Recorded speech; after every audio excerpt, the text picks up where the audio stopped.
guys, hello everyone. My name is Katia Toriu, and I know that normally you hear me speaking Spanish, but today I've decided to change this simply because I think it's good to change. It's good for you to practice your English as well, maybe.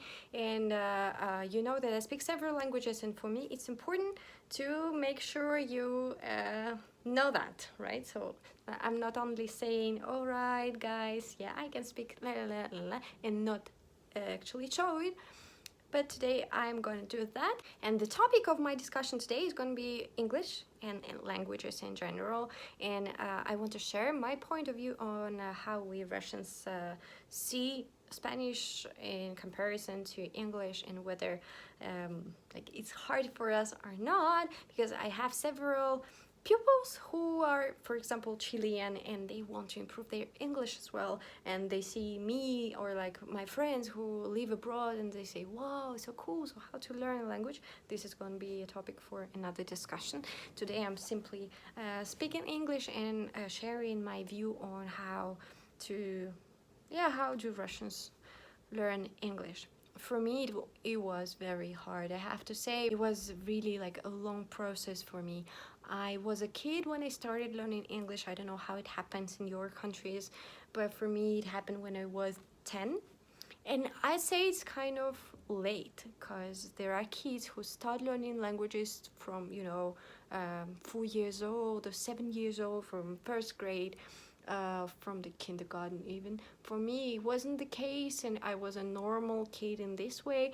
And I was basically studying everything as everybody else. It wasn't not like a major in languages in my school, in my college. So I had problems with English. I started when I was 10, and then in a year I had to change my school, and I had to basically go to another class, and they had already learned a lot. All right, so they could already use not only present simple, but they were saying things in present continuous, and I had no idea about it, or maybe already in passive voice. And for me it was really, really, really complicated. This is why my mom decided to basically to hire a tutor for me. So it was one tutor, another tutor. It helped a lot. And I remember myself, I remember she was like, her name was Natalia, and she was asking me whether, like, how to decline this to be verb, and she was like, and I was like, I am to be, you are to be. So I didn't understand, wasn't getting this. And of course it was always a stress, and language is such a long process. Now I know that. I have to say that English is very hard for Russians, and I personally believe that Spanish is way more logically, grammatically, in terms of pronunciation, is way closer to Russian. So when I started learning Spanish after so many years, so I studied English when I was 10, and Spanish when I was, I think, 18 or 19.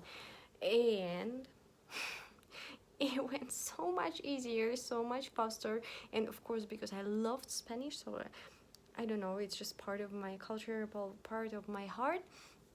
But there, in terms of like real rational things, it was easier. And this is why so many Russians give up on learning English. They just, they want to improve. They really try doing that. And I remember myself watching movies, and I was just pretending that I was understanding something. In reality, it was just really hard time for me. I was just not understanding anything, basically. So school is one thing, but when they start speaking, it's a totally different thing. And basically I learned Spanish faster because first we had a Chilean teacher at university. It's a pity, but he died this year because of the COVID.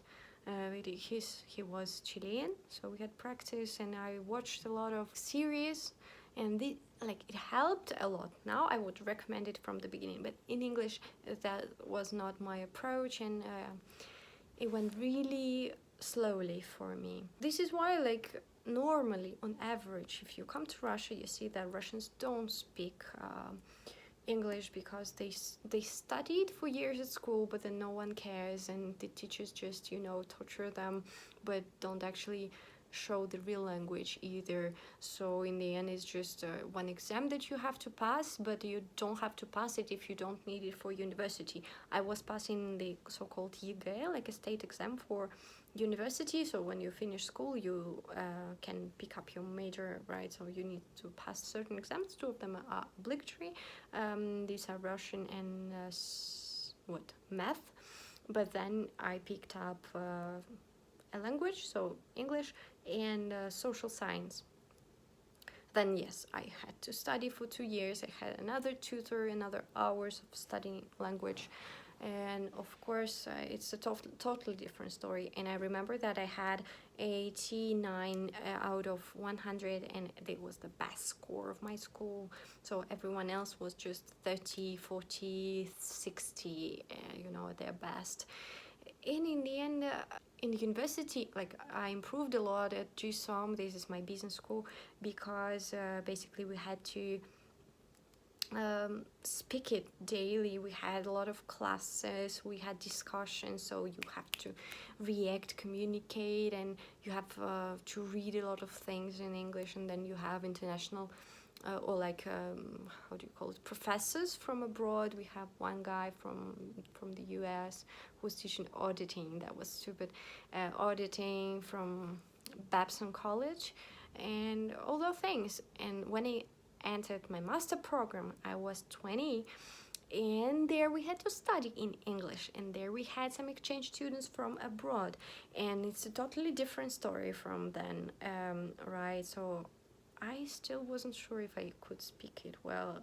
I spoke Spanish better than English. I think I was more sure, self-confident in Spanish always. And then I studied in Chile, and I was still struggling studying in English. Like, I call it this way. Of course, I was fluent by then. I had a C1 level, but for us, it's like, compared to other guys who were coming from, I don't know, from Western European countries, and they had so much practice. They spoke just perfect English, and it's other English. They say that there's English like from native speakers, and then the rest of the world speaks a different English. So it was kind of the same thing. And only when I went to Malaysia, so I worked in Malaysia, and I stayed there for four months. I remember my first day of work, and I come there, and everyone speaks English, and they had they didn't have that much of accent, but they still had their own culture, their own jokes. And I remember I wasn't understanding them. They were speaking so quickly, and they were they were making jokes, but I couldn't get it. After these 4 months, even though Malaysia is not, a proper English-speaking country, it's just like they do speak English, but it's different English. My English improved a lot, so I don't know how it happens, but I guess this is the reality, that you just practice. So now I'm kind of okay. I have one pupil for Russian language, and he comes from Manchester, England, and his parents are Irish, I think, half Irish, and his accent is so much different, and he always corrects me, but and I always feel like I can't speak proper English, but I know it's not the case. I communicate, everyone understands me, I know that I have a good level. This is the thing. So today was dedicated to English, and I hope you can understand the points of my story, that Russians really do struggle with English. And for example, structures like I like, me gusta, мне нравится are way more similar, and reflexive verbs and feminine, masculine is all the things what we have in common in Spanish and Russian. So if you want to learn Russian, you can follow my page, Moi Ruski, and I have just launched an online course. I think it's nice because it goes monthly, so you can just enroll and try 4 topics per month.